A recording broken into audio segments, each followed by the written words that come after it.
Hi Aries, welcome to your March 2019 Astro Alchemy with Rain and Moon. So in March, Aries, you have your solar return on the 20th. And in the Northern Hemisphere, this is the first day of spring. So I think most people are in a good mood when March 20th or 21st, whenever it is, depending upon the year, rolls around, because we love that sense of renewal. And if you're in the Southern Hemisphere, it is a change of seasons as well. It is the fall. And in any case, there is that feeling of change in the air. But let's talk about the beginning of the month first, since that's not happening for several weeks into the month. The sun is in the sign right before you, which is Pisces, the last sign of the zodiac. And for you, Aries, this can be a time of contemplation, although I don't know how many Aries people willingly engage in contemplation. I think that it might be a little bit difficult for you because it's maybe forcing you to look at things that you've kind of buried that are from the past. And Aries isn't a sign associated with the past. You're actually associated with the future, or even I would say the present, where you're just like the here and now. And what can I do in this moment? And I love that about Aries. Aries is a very energetic sign, and you are very influential in that you help other people to kind of take action and not be mired in the past.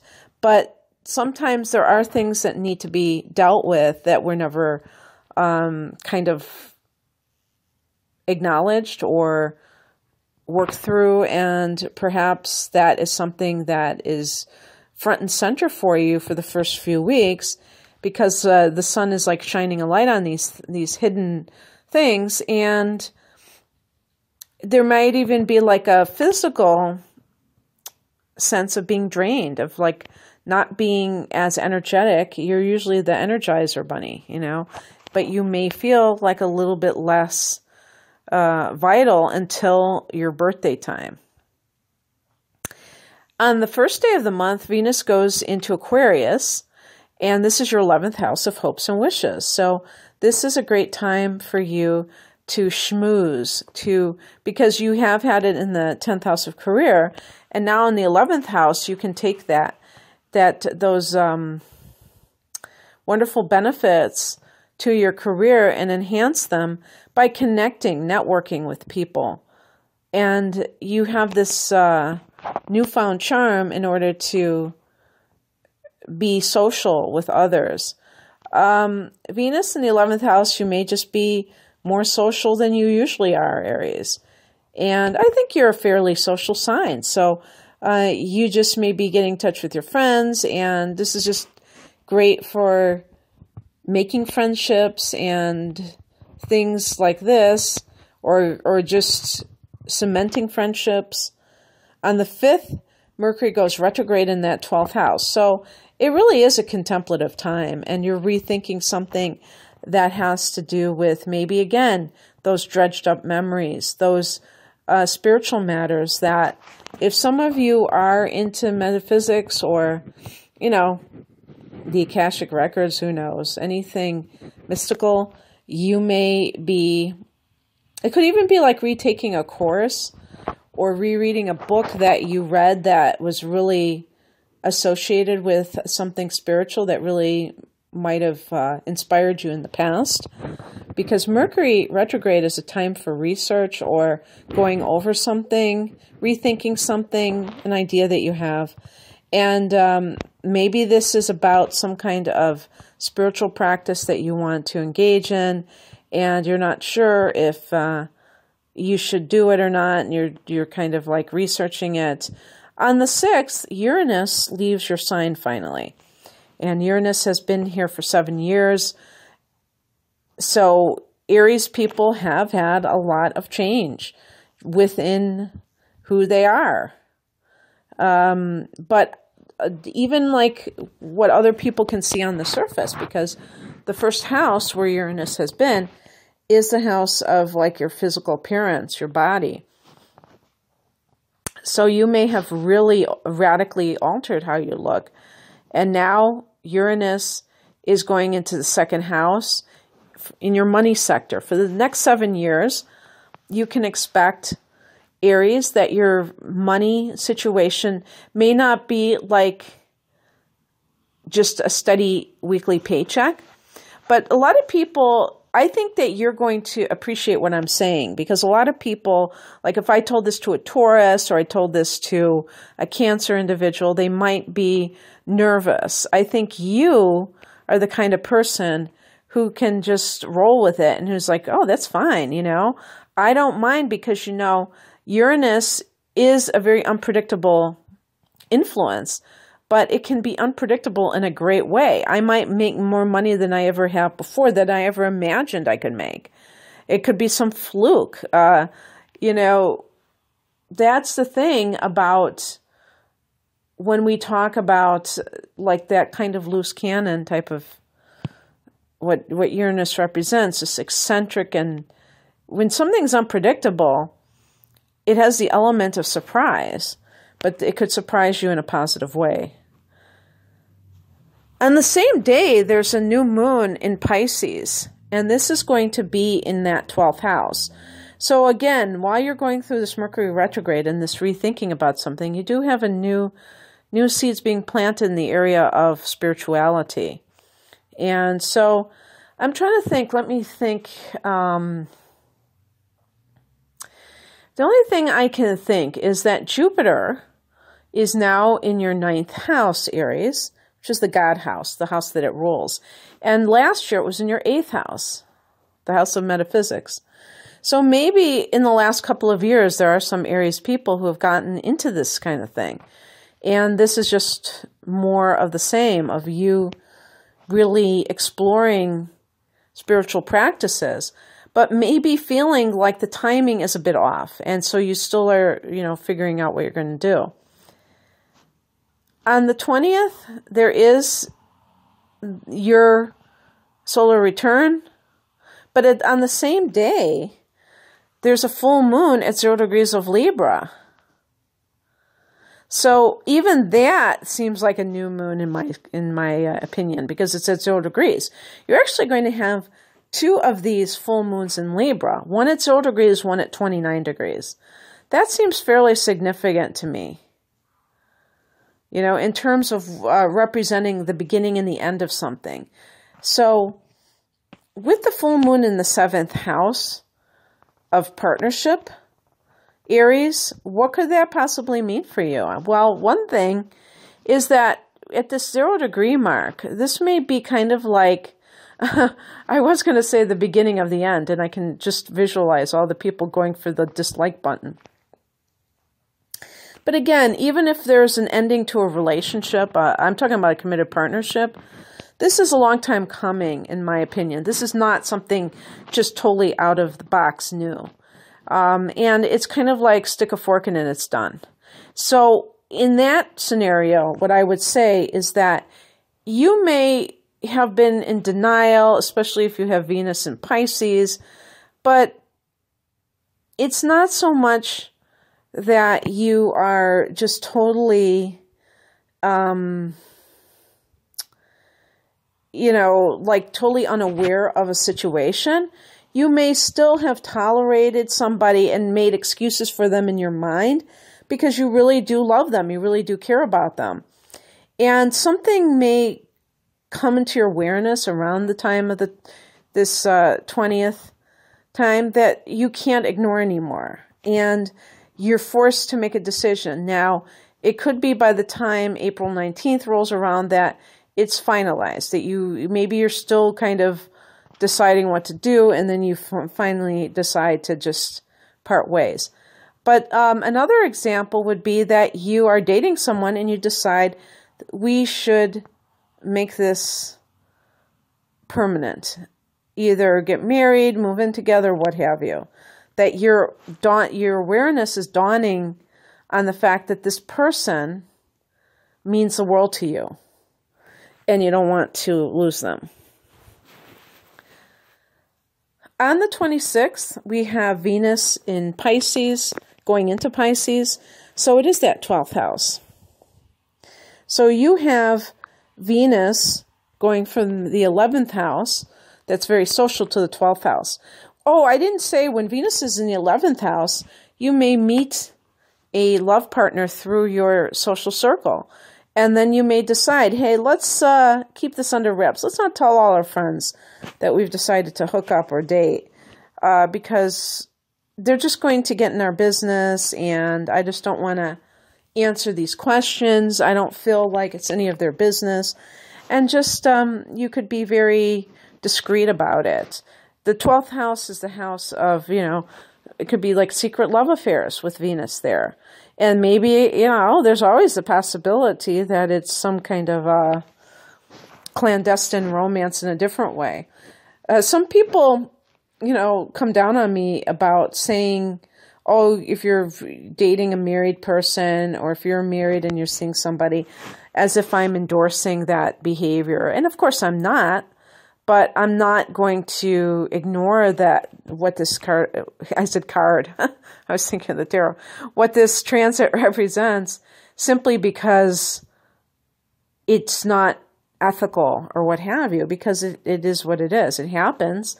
And people have to face the consequences of their actions. It's not on me to lecture to people about their behavior. Even if I do disagree with it, I think it's not right. I want to address it. Venus in the 12th house could be meeting somebody who is your soulmate, who, this is the karmic house. Meeting somebody who really you get along with in a very subtle way, like you have that subtle connection. Aries is not a subtle sign, so you tend to kind of do things in a very obvious way, and I think you tend to be attracted to people in a very obvious way. So usually there's that physical component. Mars, your ruler, is what's responsible for the sex drive. So there's a lust that we associate with Aries, and this can spill out into how you are attracted to somebody. But of course, appearances can be deceiving, and beauty is only skin deep. So when you settle for a relationship that's just based on the physical, a lot of times you'll find that it doesn't tend to last very long, and then you're on to the next person, but that you feel unfulfilled from an emotional standpoint. And you are a very romantic person in your own way.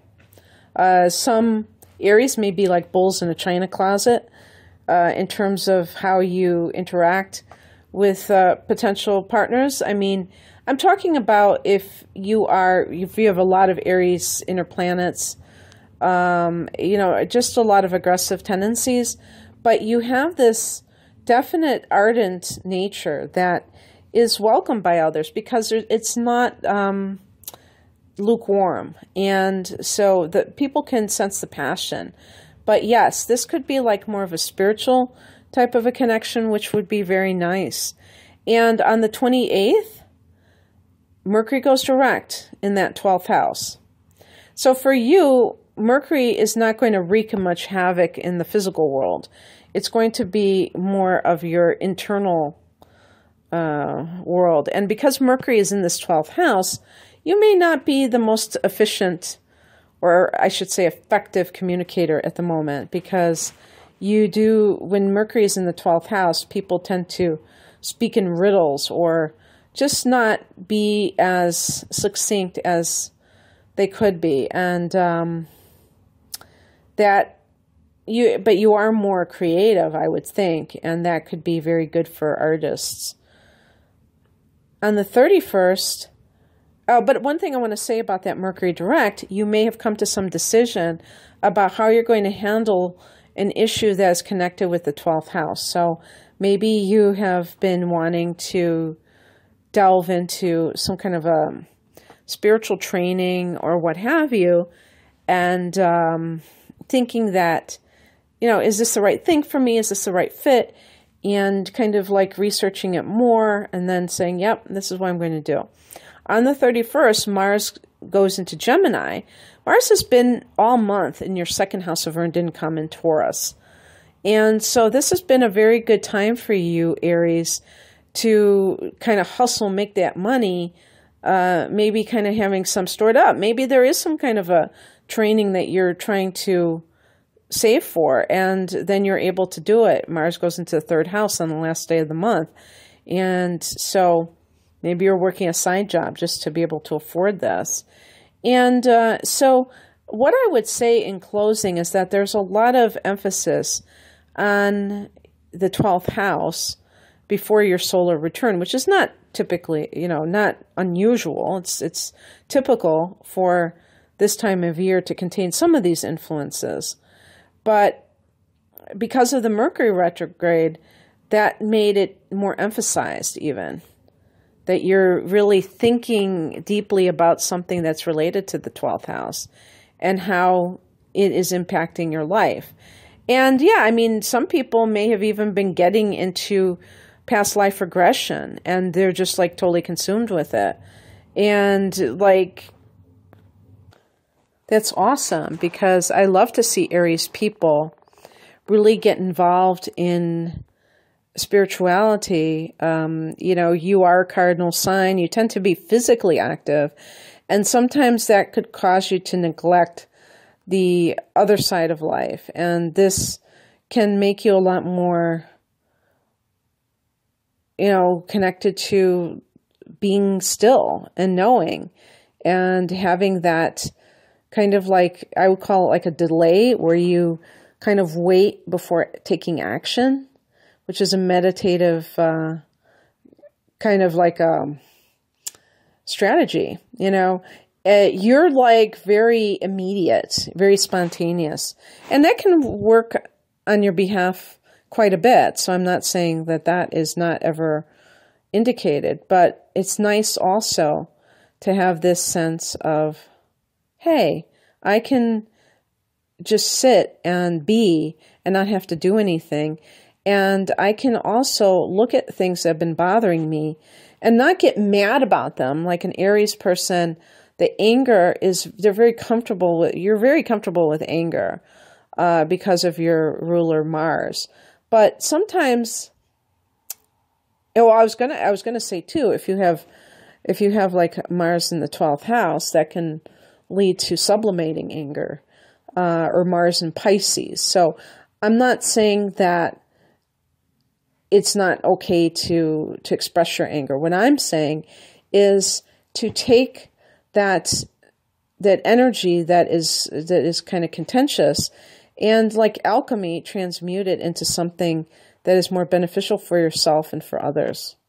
And in this third house, you've got a lot of mental energy, a lot of mental direction.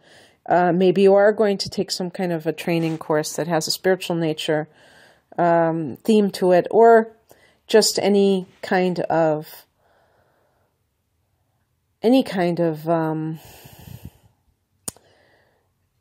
teaching, learning that you feel very passionate about, that you're just throwing yourself into that. Also, the third house can be siblings and cousins, uncles, and aunts, I think, too. But definitely siblings. And watch out for any conflicts, clashes with them. Mars can indicate that there is something along those lines. And there's also the possibility that you're just simply spending more time. There's more activity with these people, that maybe you're doing something specifically with them at this time. Okay, that's what I have for you, Aries. Hope that you enjoyed this. Happy birthday in advance. If you'd like me to look at your natal chart for the coming 12 months, that would be awesome. I'd love to do it. Check the link below. Otherwise, have a great month. Bye.